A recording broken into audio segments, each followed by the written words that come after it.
I ran into this last week. Here's what fixed it for me.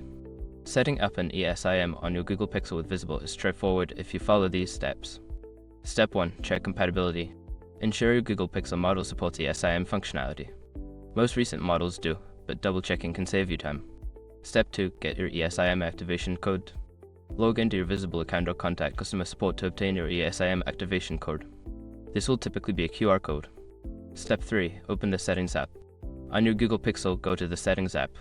Scroll down and select Network and Internet. Step 4. Add mobile plan. In the Network and Internet section, tap on Mobile Network, then select Add Carrier. Choose the option to scan the QR code you received. Step 5. Follow on-screen instructions.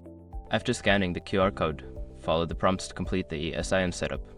Make sure to restart your phone if prompted. If you encounter an issue where the ESIM doesn't activate, try toggling airplane mode on and off. This can help refresh the connection. I hope this helps you get your ESIM set up smoothly. If you have any questions, feel free to ask.